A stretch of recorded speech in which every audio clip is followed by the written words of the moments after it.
नमस्कार, मेरा नाम भाऊ तोरसेकर। आप देख रहे हैं प्रतिपक्ष। दोस्तों,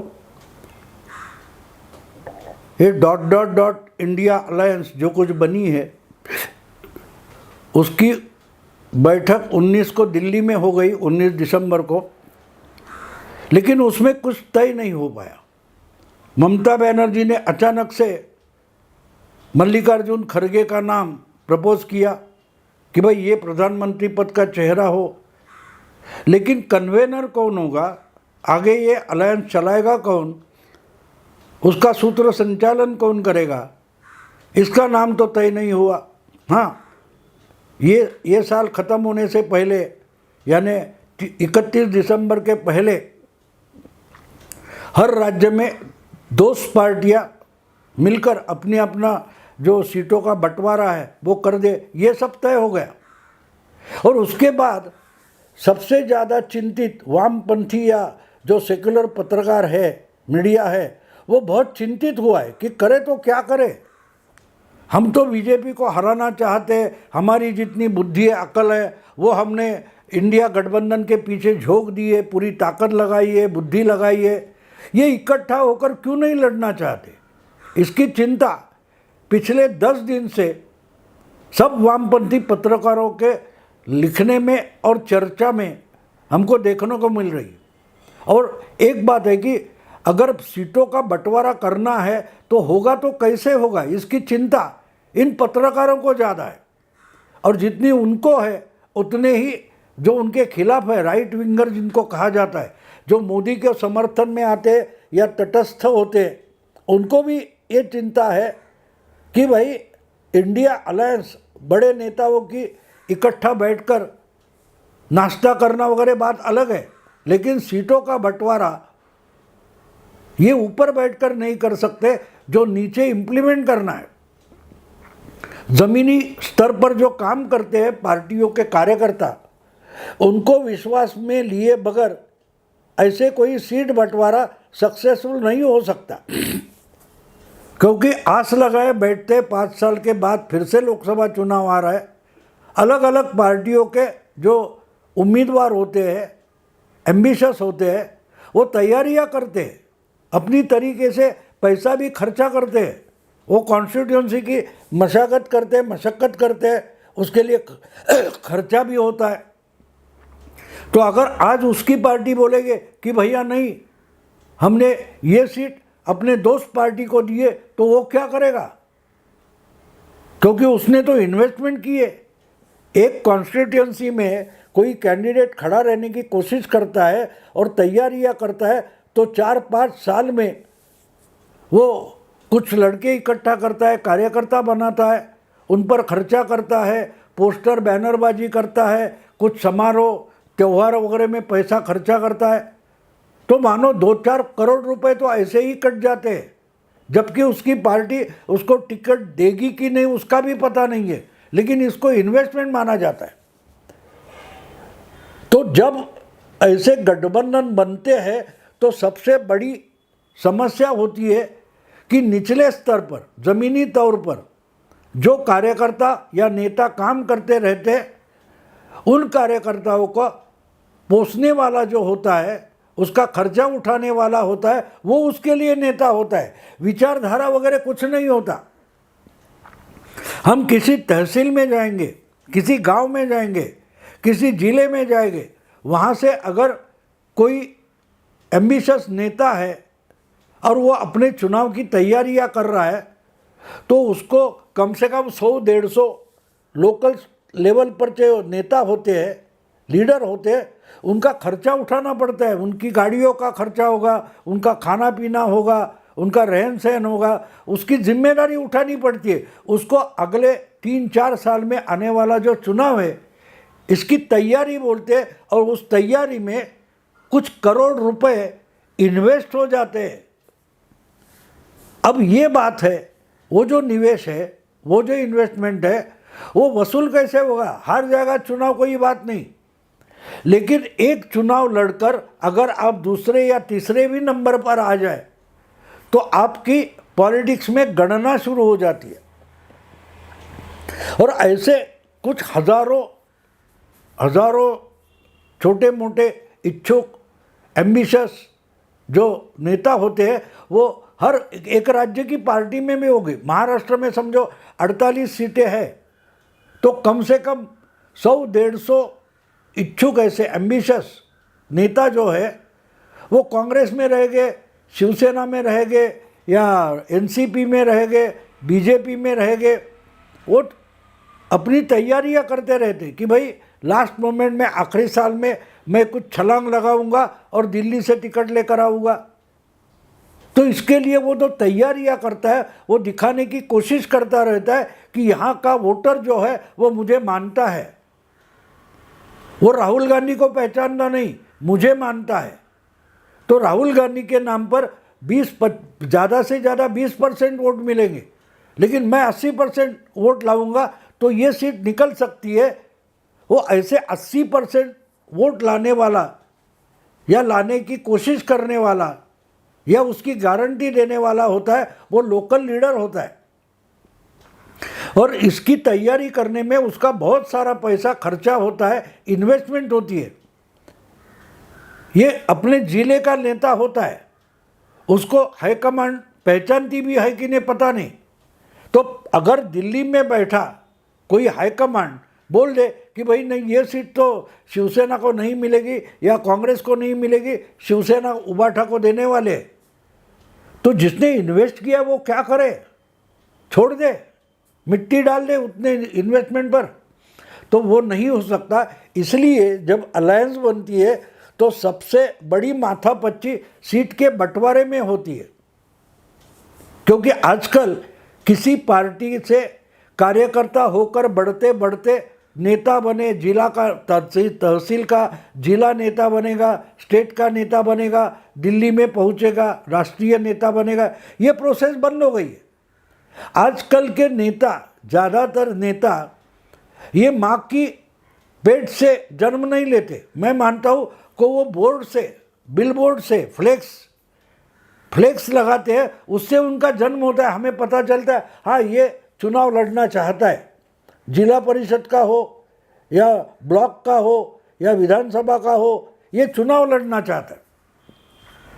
तो वो जो नेता होता है वो पहली बार अपने अपने इलाके में अपना पैर जमाने की कोशिश करता है और बाद में ये आपके किसी पार्टी को ज्वाइन करता है। लेकिन पहले छोटी तौर पर अपने आसपास के इलाके में ये काम करना शुरू करता है। तो यहाँ से जो शुरू होता है तो उसको सीट बंटवारे से मतलब नहीं होता। जिस पार्टी को भी सीट मिलनी है वो उस पार्टी में पहुंच जाता है। और नेताओं को, बड़े नेताओं को, मुझे ऐसे महाराष्ट्र के बहुत सारे उम्मीदवार मालूम है जिन्होंने टिकट खरीद लिए। और आपको तो मालूम होगा स्वामी प्रसाद मौर्य ने आरोप किया था कि मायावती, बहन मायावती टिकट बेचती है। इन्होंने आरोप किया था 2017 में, जब स्वामी प्रसाद मौर्य बीएसपी छोड़कर बीजेपी में आए थे, तब उन्होंने ओपनली आरोप किया था मायावती टिकट बेचती है। उनके पहले भी बहुत सारे लोगों ने ये आरोप किया है। मायावती पर खुलेआम आरोप हो गया, लेकिन बाकी पार्टियों में यही चलता है। आपको याद दिला दूँ, मार्गारेट अल्वा नाम की कांग्रेस की नेता हुआ करती थी, कर्नाटक की, राज्यसभा में थी या लोकसभा में थी, सेंट्रल में मिनिस्टर भी रही है। उन्होंने भी मेरा ख्याल है 15-20 साल पहले कभी कर्नाटक में टिकट बेचे गए कांग्रेस के, ऐसा खुलेआम आरोप किया था। उसके बाद उनको बायकॉट किया गया, उनका नाम कांग्रेस की लिस्ट से हमेशा के लिए कट गया। तो कहने का मतलब है जब ये इन्वेस्टमेंट करते हैं और जब चुनाव आता है तब किसी पार्टी को ज्वाइन कर लेते हैं। तो ये बात अगर हम समझ ले तो टिकट का बंटवारा इतनी आसान बात नहीं है। और इसीलिए जब टिकट के बंटवारे की बात किसी भी अलायंस में, गठबंधन में आती है तो टसल शुरू हो जाती है। और पर्टिकुलरली जो गठबंधन के बड़े दल होते। अभी दिल्ली में देखो, दिल्ली में कांग्रेस और आम आदमी पार्टी ये इंडिया अलायंस के दो बड़े दल है, पार्टियां हैं। पंजाब में भी कांग्रेस और आम आदमी पार्टी ये बड़े दल है। गुजरात में कांग्रेस और आम आदमी पार्टी। अब इंडिया अलायंस में इन 3 राज्यों में और कोई दल है नहीं। तो टिकट का बंटवारा यानी सीट का बंटवारा अगर दिल्ली, पंजाब और गुजरात में करना है तो वो कांग्रेस और आम आदमी पार्टी में ही हो सकता है। अब बात यह है कि गुजरात की बात अलग रखो, अभी भी आम आदमी पार्टी वहाँ नई पार्टी है, लेकिन पंजाब में और दिल्ली में इनका मुख्यमंत्री है और कांग्रेस को हरा कर ही पंजाब उन्होंने जीत लिया। पंजाब में तो बीजेपी है नहीं और दिल्ली में बीजेपी को हरा के लिया है, लेकिन बीजेपी के खिलाफ तो आम आदमी पार्टी लड़ने वाली है। सवाल है कि तीसरे नंबर पर या दूसरे नंबर पर जहां कांग्रेस है तो कांग्रेस के साथ लोकसभा की 7 सीटों का दिल्ली में आम आदमी पार्टी बंटवारा कैसे करेगी, इस पर सब मीडिया में, वामपंथी मीडिया में चर्चा चल रही है कि इनको आपस में समझौता करना चाहिए, नहीं तो ये सब सीटें बीजेपी जीत जाएगी। वैसे तो पंजाब में बीजेपी को इंडिया गठबंधन से चैलेंज देने से कोई मतलब नहीं, क्यों बीजेपी वहाँ है ही नहीं। लेकिन दिल्ली और गुजरात इन दोनों जगह एक बात है कि बीजेपी ने पूरी की पूरी सीटें जीत ली है। 26 की 26 गुजरात की और 7 की 7 दिल्ली की सीटें बीजेपी ने जीत ली है। एक बार दिल्ली में आम आदमी पार्टी 2 नंबर पर थी, पहली बार कांग्रेस 2 नंबर पर थी, लेकिन बात वो नहीं है। अगर दूसरे और तीसरे नंबर की पार्टी आपस में समझौता नहीं करती तो वोट का डिवीजन जो होता है उसका फायदा बीजेपी को मिलता है, ये कहा जाता है। लेकिन बारीकी से देखें तो दिल्ली या पंजाब में बीजेपी ने 50% से भी ज़्यादा वोटों से चुनाव जीता है।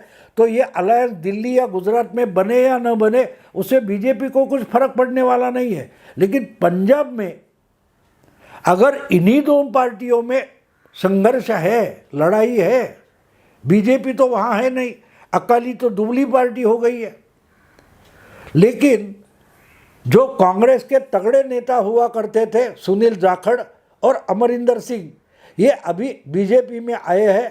तो बीजेपी इस चुनाव में पंजाब में अपने पैर जमाने की कोशिश करेगी, क्योंकि अमरिंदर सिंह और सुनील जाखड़ ये ज़मीनी नेता है। वो पंजाब की 13 सीटों में 6 सीटें 8 सीटें बीजेपी को जीता कर देंगे, ये पॉसिबल नहीं है, क्योंकि ये कांग्रेस से निकलकर बीजेपी में आए, फिर भी पूरा कांग्रेस का संगठन तो लेके नहीं आए। इसलिए बात ऐसी है कि बीजेपी को हराना है तो पंजाब में हराने की ज़रूरत नहीं, क्योंकि बीजेपी की ताकत ही इतनी बड़ी नहीं है। लेकिन अगर कांग्रेस और आम आदमी पार्टी इकट्ठा हो जाते हैं तो पूरी की पूरी 30 सीटें जीत सकते हैं।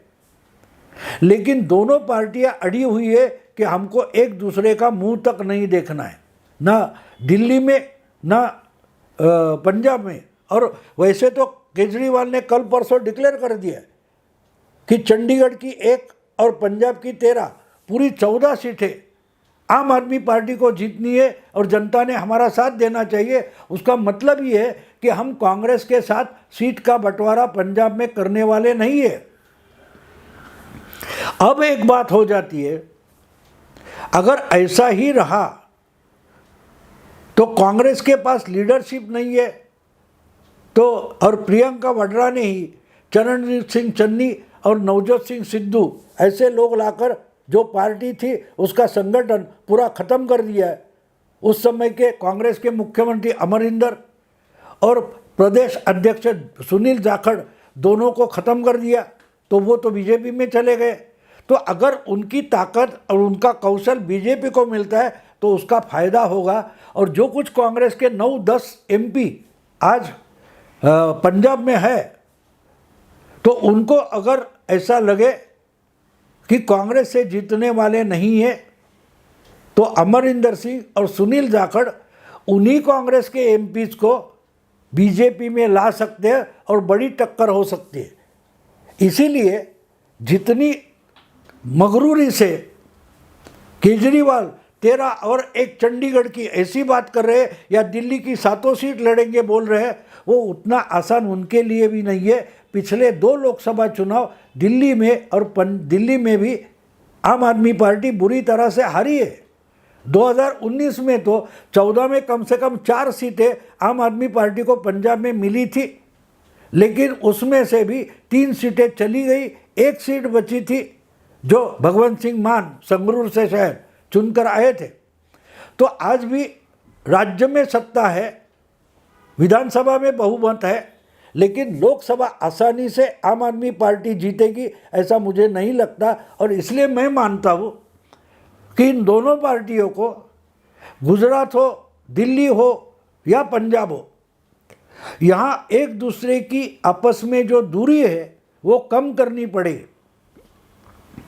आपका अगर समान शत्रु बीजेपी है तो बीजेपी को हराने के लिए अपना आग्रह कम करके एक दूसरे से हाथ मिलाना चाहिए। पॉलिटिकली दूरी, एक दूसरे से राजनीतिक दूरी जरूर रखे, लेकिन गठबंधन दोनों के लिए ज़रूरी है। वो क्या बोलते हैं, कोरोना के समय का जो स्लोगन था, टैगलाइन था, 2 गज दूरी मास्क जरूरी, बिल्कुल वही है। एक दूसरे से 2 गज दूर रहो, पार्टी अलग अलग ही रखो। एक दूसरे से हाथ मिलाना यानी एक दूसरे में विसर्जित हो जाना, ऐसा बिल्कुल नहीं है। अलग अलग पार्टियां रहे, कांग्रेस और आम आदमी पार्टी, 2 गज दूरी, लेकिन गठबंधन जरूरी, यानी सीट का बंटवारा दोनों पार्टियों के लिए ज़रूरी है।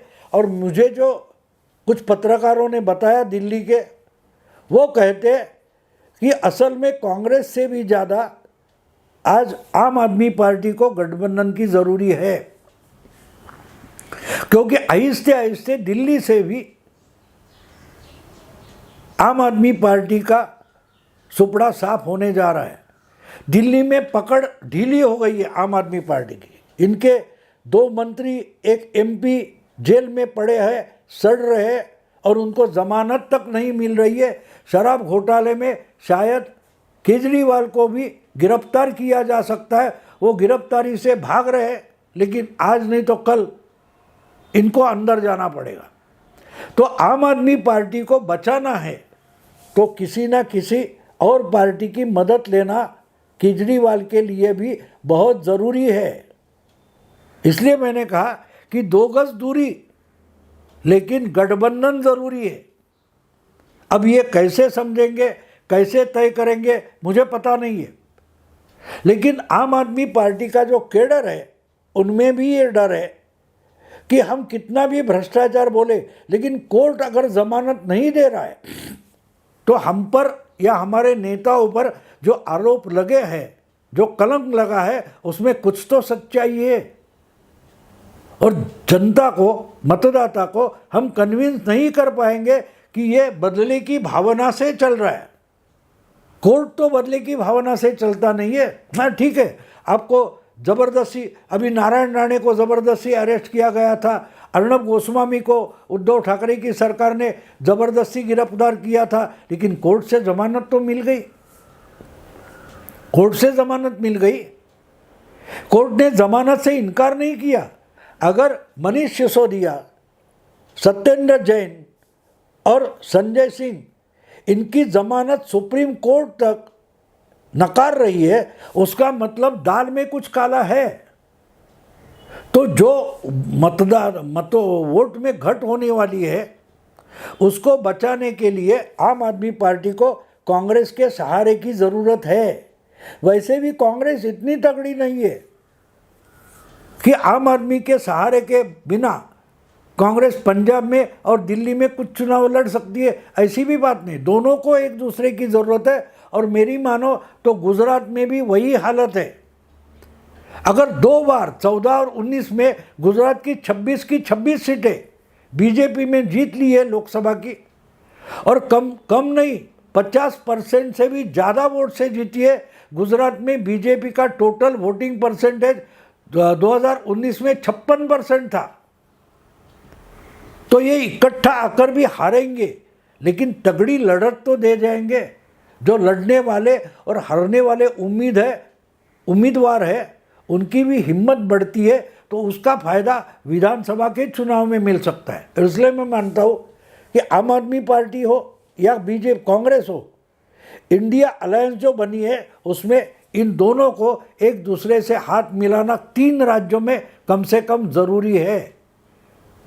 तो इनकी टैगलाइन क्या होनी चाहिए भाई? पार्टी लेवल पर 2 गज दूरी, लेकिन चुनाव के लिए गठबंधन ज़रूरी। दोस्तों, अगर ये वीडियो पसंद आए तो लाइक कीजिए, शेयर कीजिए, सब्सक्राइब कीजिए। नमस्कार।